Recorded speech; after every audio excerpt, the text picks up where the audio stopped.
Donc sans plus tarder, et nous allons commencer par la prière d'ouverture. Et nous invitons le groupe musical qu'il puisse nous accompagner. Alléluia.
ayira le wotroya mi gloria se be gbogbogbogbo e on to dudu wonu se de wa me dudu wonu se de wa me le gapopo sia me oni yo kule o papa akpe na olo e la be gawe ne wo gbogbogbogbo e akpe le gapopo sia me le yesu pe ko mi e do pedale mi ade akpe na ma o e la be e ya ko de sia de na mi ye oja chichi aye ti plimi kenu na ta o safo yo wa when I go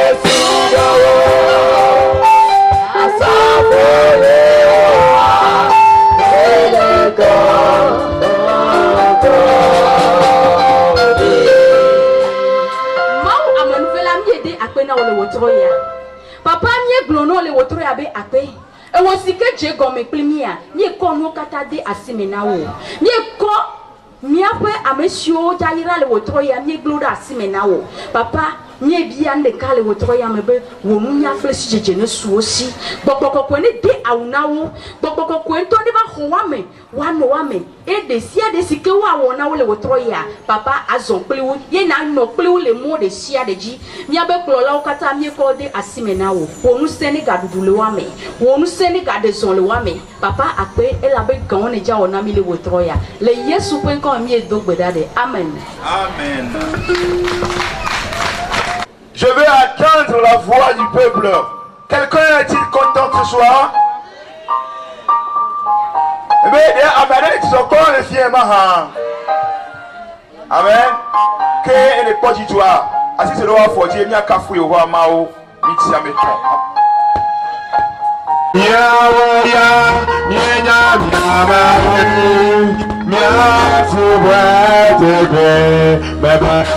Merci au Menya, oh ma voix, oh merci, oh merci,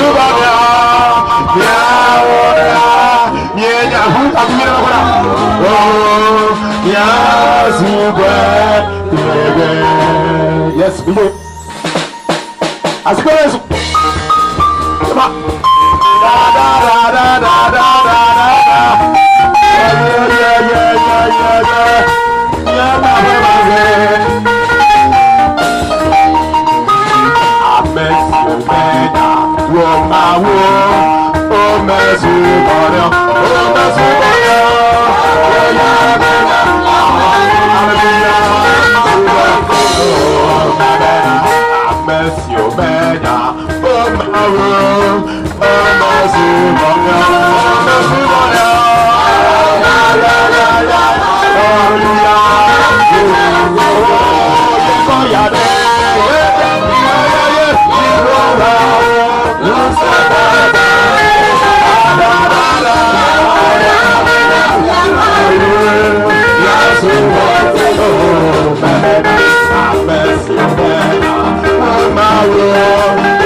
Hallelujah.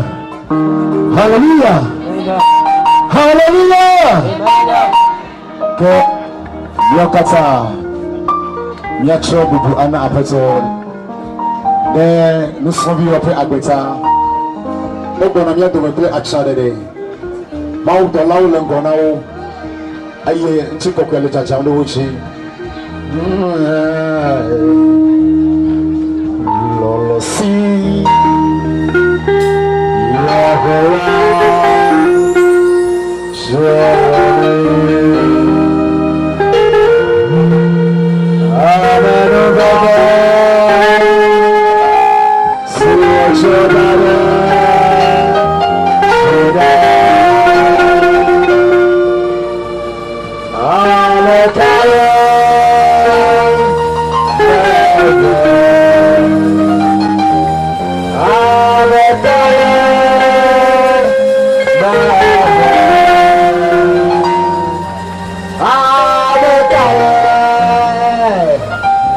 Yeah.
Mais vous êtes enfin arrivés. Soyez les bienvenus. Votre slogan. Devise. Prêche. Fais des disciples. Baptise. Enseigne-les à observer. Holy Jesus. Resist. Now, Dianoia, Salvation, crucified, the ego goes away. Hey! Un grand mot pour nos étudiants. Alors maintenant, nous allons les accompagner. Ils vont aller s'asseoir sur leur siège.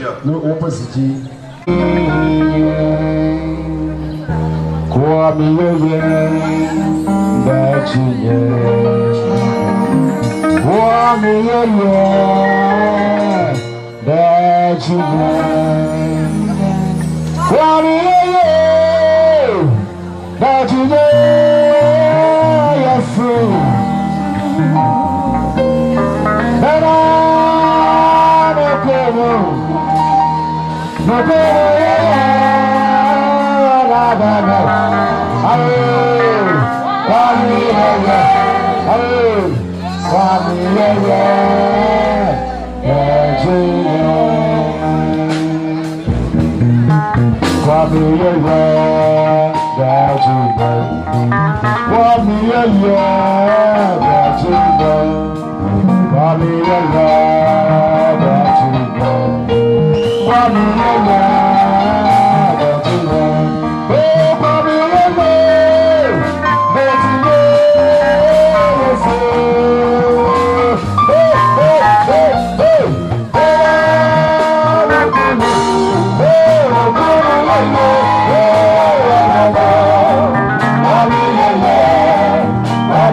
À présent, avec votre permission, nous invitons le pasteur Kouaï pour nous donner le mot de bienvenue. Si quelqu'un est content ce soir, il n'a qu'à donner un grand vent pour le Seigneur. Car cette soirée est merveilleusement bénie. Amen. Amen. Excellence, les bien-aimés serviteurs et servantes de Dieu.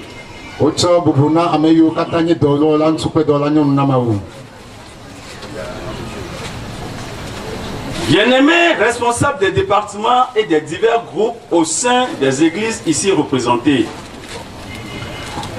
Lolonto, Ebe, Totio, Petatovo, et Keoltepea. Bien-aimés et chers invités, Lolonto, Amekpeva Okata.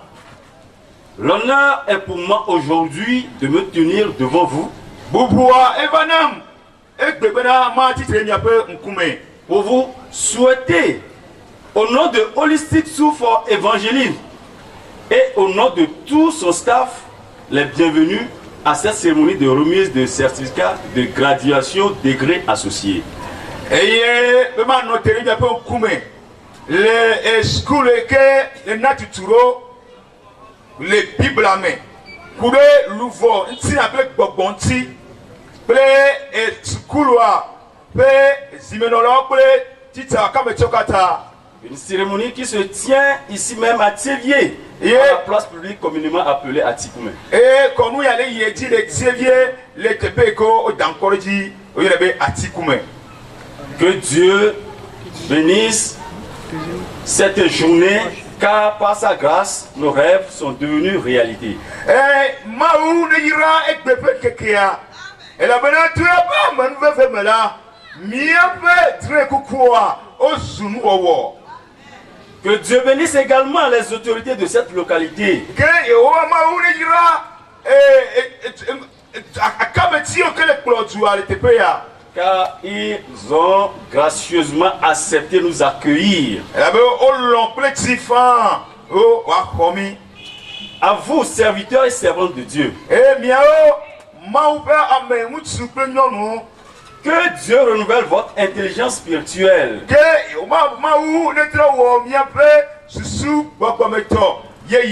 pour conduire réellement et honnêtement son peuple de façon irrépréhensible jusqu'à l'avènement de notre Seigneur Jésus-Christ.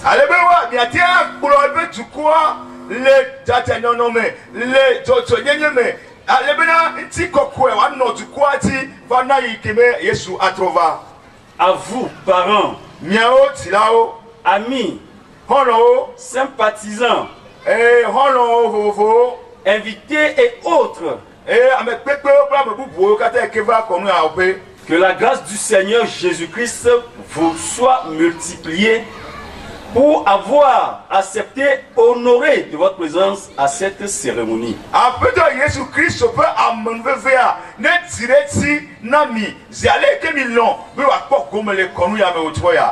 Que Dieu vous bénisse et qu'il bénisse également la cérémonie. Amen. Amen. Je vous remercie. Avec votre permission,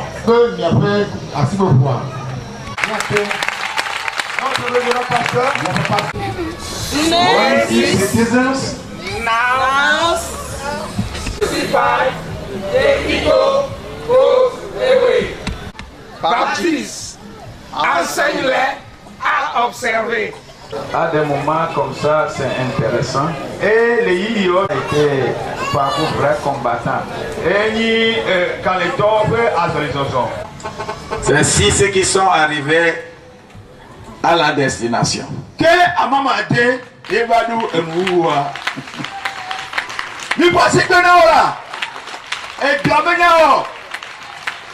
Cela veut dire que c'est un parcours de combattant.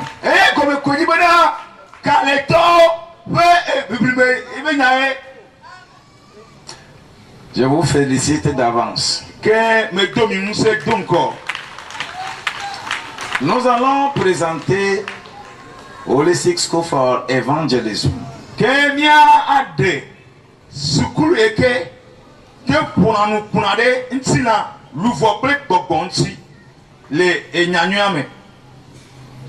Quelle est notre vision? Notre vision est d'enseigner, de former et de responsabiliser les hommes et les femmes.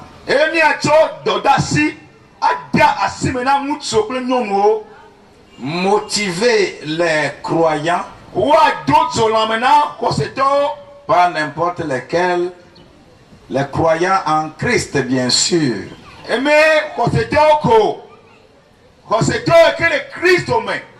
d'accomplir la vocation que la grande commission nous a ordonné de faire.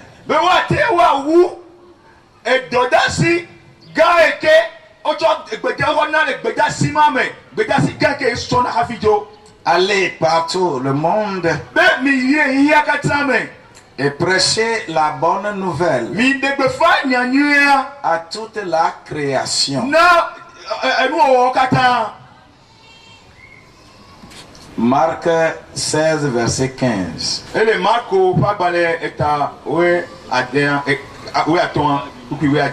Voilà, il s'agit d'un appel et qui va retentir chaque fois dans nos oreilles.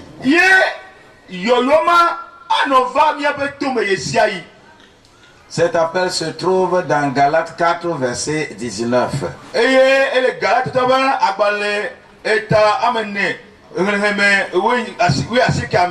Mes enfants, pour qui j'éprouve encore des douleurs de l'enfantement jusqu'à ce que Christ soit formé en vous.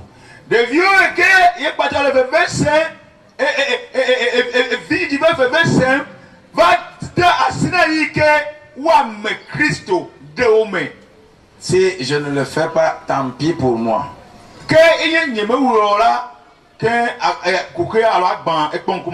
C'est pourquoi par rapport à cet appel,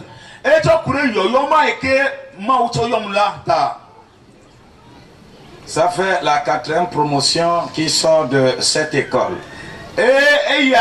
elenye ame hatoto enelia ekele tole tuturepe sukulu ya me. Pourquoi alors une école? Que nous et nous fions peu. Il faut que des hommes et des femmes soient formés de façon holistique. Et le bénin, watu mutu obre nyon wodo le intina louvo ble bobome. Qu'est-ce que cela veut dire? Et si agomede. Nous sommes composés de corps, de l'âme et d'esprit. Et la bénin, intina ble louvo ble bobo yeni yemi osomi. Donc les former pour que chaque partie de notre être puisse manger à satiété et que nous soyons complets pour notre Seigneur. Que elebe wa tuodo alebena miabe intina be akpa fufu me ton wakata wa te adunu e wa dipo e wa no jojo ni e wa na nyinwe na apetola. Alors quel est l'objectif principal ou des objectifs spécifiques liés à cet appel, à cette école? Premièrement, c'est de comprendre son paradigme en matière d'adoration de Dieu.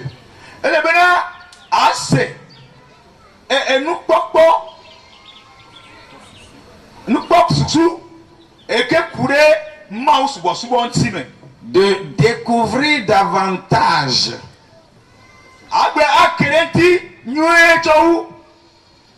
en tant que être trinitaire.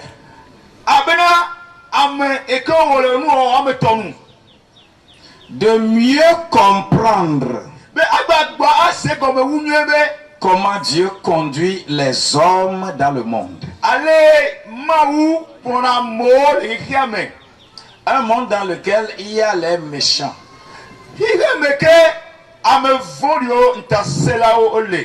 Comment nous devons nous conduire pour être des vainqueurs.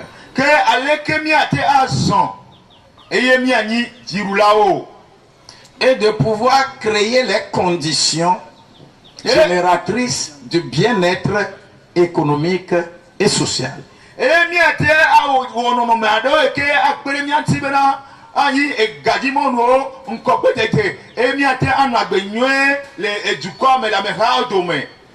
Car celui qui ne travaille pas, qui ne mange point.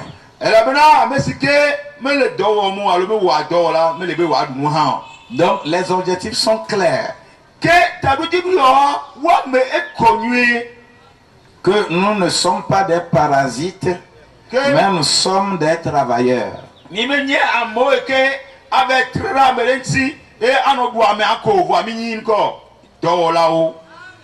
À travers ces objectifs, quels résultats nous avons obtenus jusqu'à maintenant?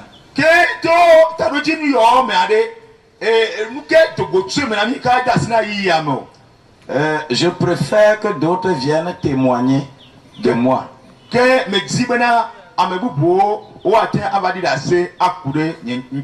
On ne peut pas danser, s'apprécier. Donc si l'école est bonne ou n'est pas bonne, il faut que les autres viennent dire.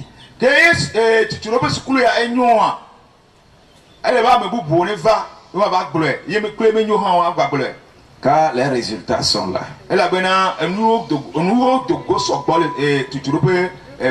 Quelle est notre finalité? En termes de finalité, des actions holistiques nous ont fait penser au rôle du serviteur dans un système décentralisé. Il y aura les élections locales au Togo. Comment l'homme de Dieu doit se comporter dans ce système-là?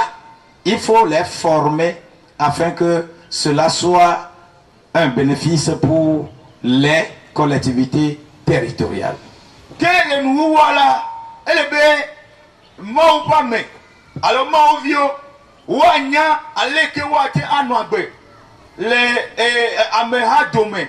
le du peuple nyaome que ele be wa tu ma ou pas meodo que na ne peut toi pour. Nous ne pouvons pas parler de tout ceci sans parler des défis, des challenges. Mimate a ponu kuro yo katanti e ma pomo kuro adika teteo adika keole nkogwe na mintio. Donc nous avons des défis à relever. Que kukeo adika ole nkonami. Quels sont ces défis? Que adika ke ole nkonami o. Le premier défi, adika gbatwa, c'est la médiocrité du corps ecclésiastique dans nos environnements.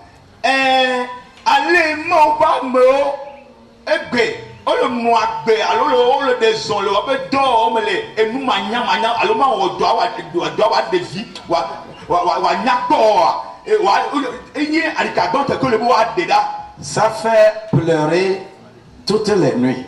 Et a nina a vifafa. Car la médiocrité, si on veut parler de médiocrité dans un domaine donné, c'est dans le domaine de l'adoration de Dieu. Et surtout dans l'espace francophone et surtout dans l'espace de notre Togo, là, notre environnement. Là. La médiocrité, je ne sais pas combien je vais donner. Si on me dit de donner une note sur 20, peut-être je vais donner moins 1 sur 20. Et oh, pour vous, allez, mon pas on me le lève là et toi, le war. Bébé, toi, le Duco, le Afrique, pas de bâti, yo, français, au bec. Et bébé, toi, les Togo, pas de bâti, on m'a levé là et toi, waouh. Yo, wana. Notalo point que nane que ode blaveji underline mais sur nane que be ega yi gomene bla enu ya tala nane que tata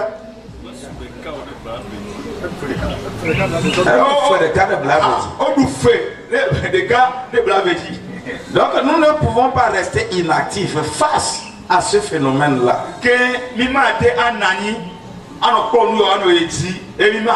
Ceci qui ne fait que participer au sous-développement de notre pays.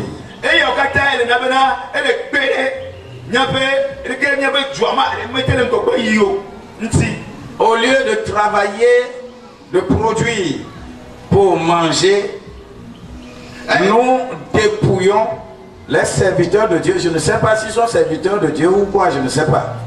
On dépouille les pauvres et on les appauvrit. C'est grave. C'est un grand défi. Et que, mia woto, ye mia adunoa, que yonko, yebe lenamo, adajo, wamenao, adajo, abanabo, wabe, wameno yinia, abadi pereji. Et nous oublions que 2 Thessaloniciens 3 verset 10 déclare: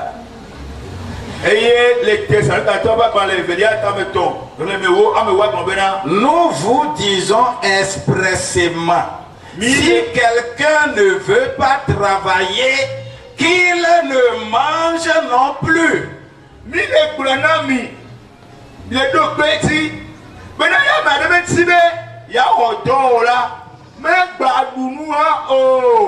Donc nous exerçons ceci pour au moins corriger ce défi.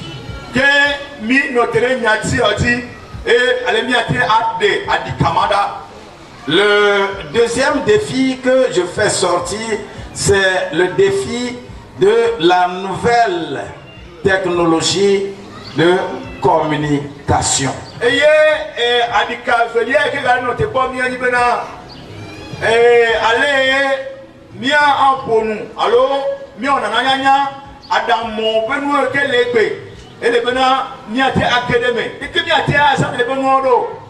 Aujourd'hui, quand vous trouvez les gens avec les smartphones, avec WhatsApp, ils partagent des bêtises.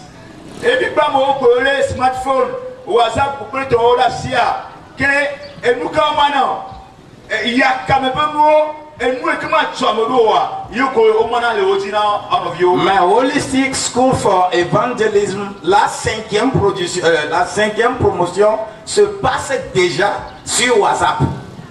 Que sukulia ebe akpa atongba ke atoa o tadi fo kon o fi o dole WhatsApp dit o le fi anu le WhatsApp dit. Face à cette nouvelle technologie, que kure adamope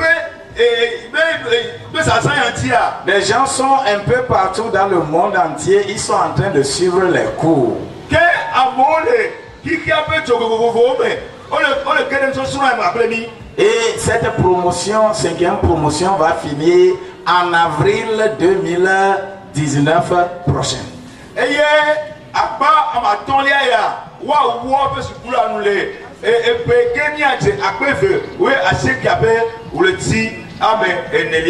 donc si toi aussi tu es ici, tu es intéressé, tu pourras t'inscrire sur le numéro 99 60 90 00.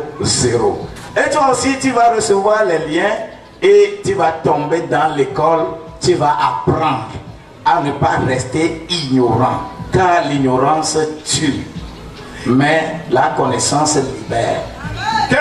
il n'était pas et autre dit non et trop maintenant il y a quelque chose sur la main les Adam pour me dire que non bah que il y a toi qui fait là bla c'est que voici que bla te bla c'est que n'a de ko et ne que me quoi que atteint à toi nous sommes hors et elle a bien et nous mania lo bon metia et una main. C'est l'ignorance qui tue. Vois, et si tu es là, et nous n'avons pas encore d'aider. Que le Seigneur nous bénisse. Que après toi l'année Irami. Je vous remercie. Que m'aider après Nami. Amen. Alléluia. Amen. En ce moment précis, nous allons faire une intermède musicale pour que l'homme de Dieu s'apprête.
Est-ce que nous pouvons nous tenir sur nos pieds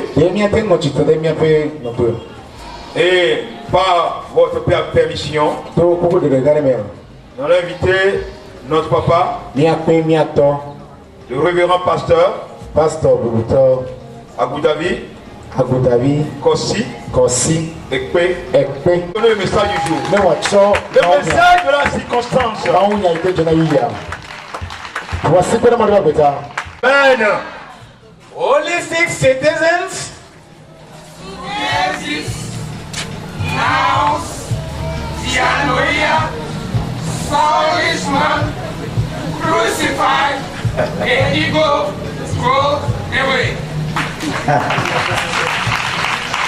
Alléluia. Amen. Mettons-nous assis. Pour le développement des collectivités locales.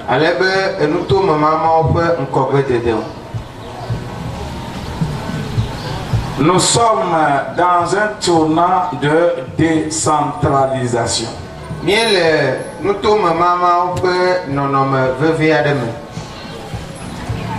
Que ce soit aujourd'hui ou demain, il y aura des élections locales. Et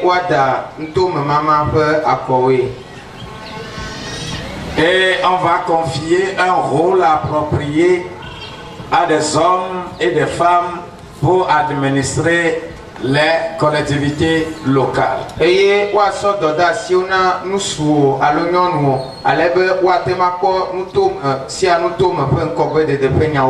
Pourquoi nous voulons parler de cela lors d'une graduation des serviteurs de Dieu, des gens qui ont compris Dieu et ils ont étudié pour mettre leur personne au service des autres. Nous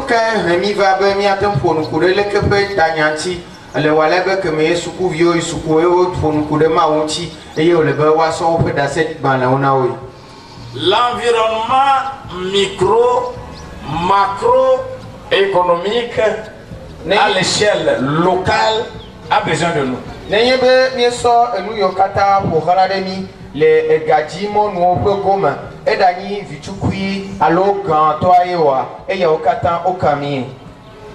défis auxquels nos collectivités locales au Togo aujourd'hui font face sont des défis énormes.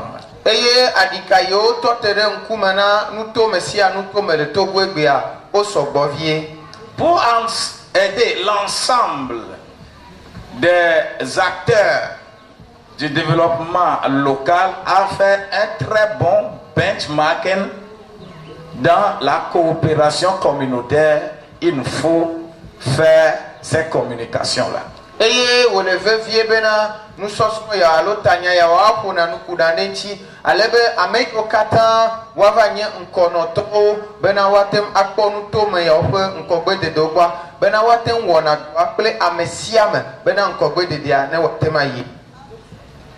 Les objectifs de développement durable sont là. On ne peut pas sortir du cadre des ODD.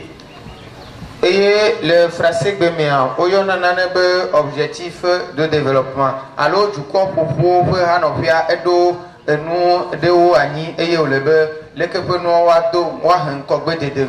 et le système des Nations Unies a défini 17 points pour que chaque pays puisse travailler pour atteindre ces points-là d'ici à 2030. Et du corps pour Hanopia Edo dope Wiandre et Obiaso et du Kosia du Kobo Watema Wodo.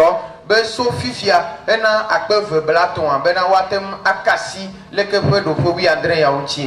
chers invités, les bien-aimés, loin de vous faire un cours d'économie de développement ici,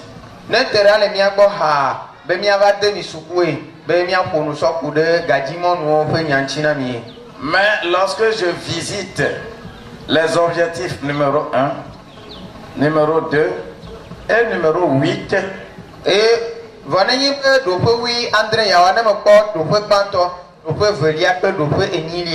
il faut éliminer la pauvreté. Sous toutes ses formes. Il faut éliminer la faim. Et assurer la sécurité alimentaire à tout le monde.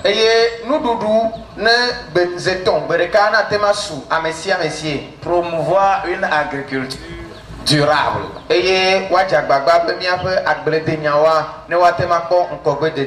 promouvoir une croissance économique durable.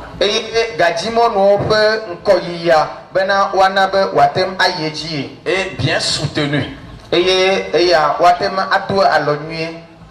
c'est nous qui sommes dans les fermes, les villages, qui servons de socle pour ces objectifs-là.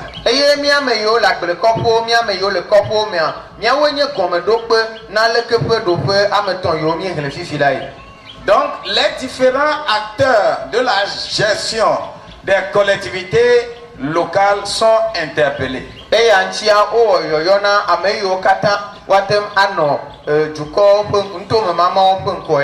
Nous avons fait un constat. Quand on veut parler de ces acteurs, on ne parle que des autorités déconcentrées, c'est-à-dire les préfets. Ce sont des autorités déconcentrées de l'État central. Et les autorités décentralisées qui sont les maires. Mais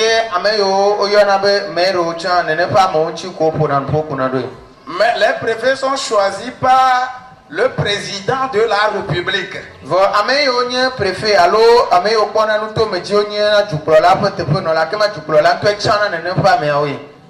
Les maires sont choisis par les populations.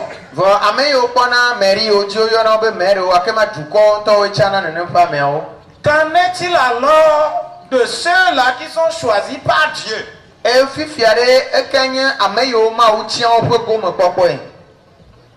On n'en parle pas. Un seul roi auprès de qui il n'y a pas de prophète et sacrificateur.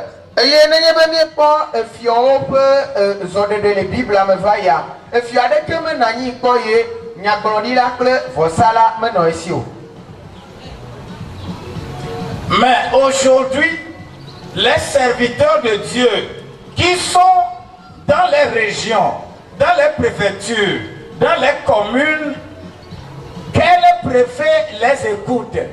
Quel maire les écoute?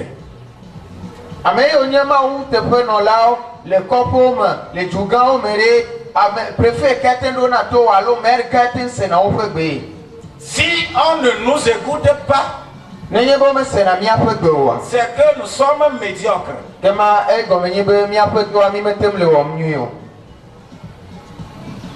Car le roi est là pour exécuter ce que le serviteur de Dieu dit.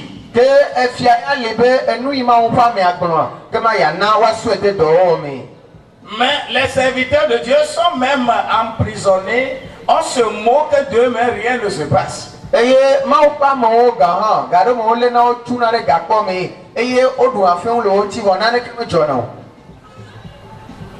C'est lamentable, ce n'est pas bon. Cela veut dire que nous sommes médiocres.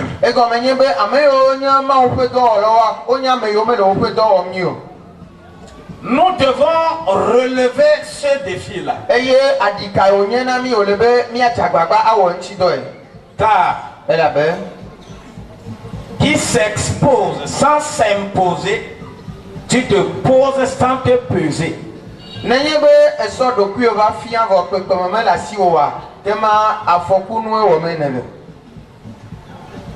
Et nous sommes légers, on s'expose, on fait de n'importe quoi, mais Dieu ne dit rien. Cela veut dire que nous sommes des médiocres.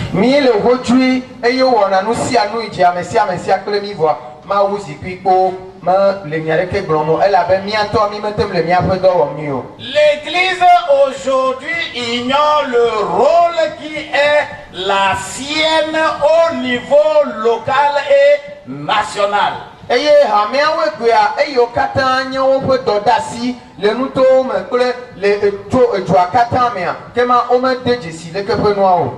Donc pour apporter notre pierre à l'édification de État-nation,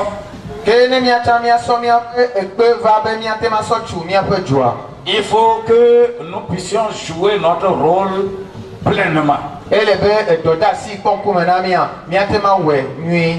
Est-ce que nous sommes prêts à jouer ce rôle-là pleinement en tant que récipiendaire aujourd'hui?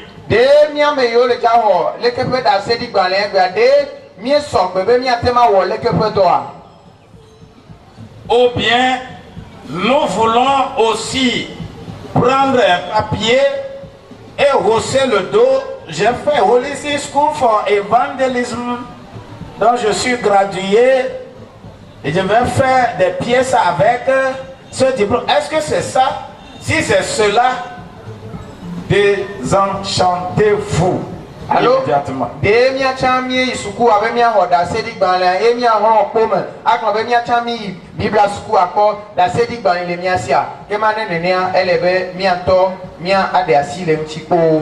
C'est pourquoi j'ai encore l'obligation de nous rappeler notre rôle au sein de notre collectivité locale.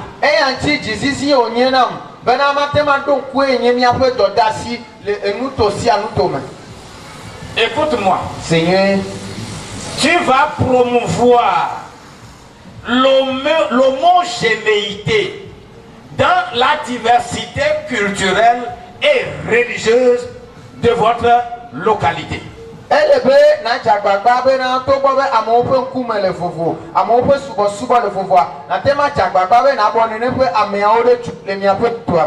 Tu n'as pas fait Holistic School for Evangelism pour aller taxer ta tante de sorcière.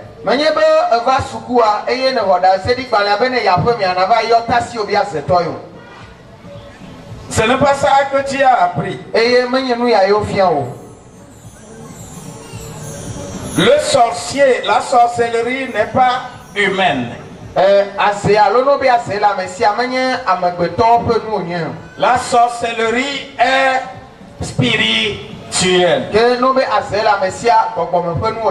Cela veut dire que toi, on t'a choisi pour aller délivrer celui-là ou celle-là que tu taxes de sorcier. On t'a appris à aller le délivrer. On ne t'a pas appris pour aller l'insulter. Non.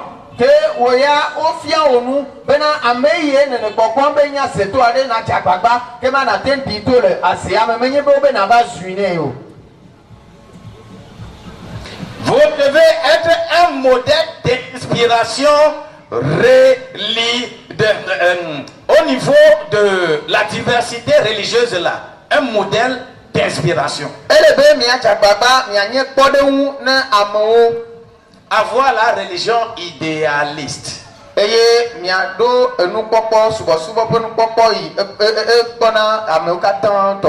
La religion idéale, c'est d'avoir la bonne relation avec Dieu et la bonne relation entre tes semblables, qui est le symbole de la croix.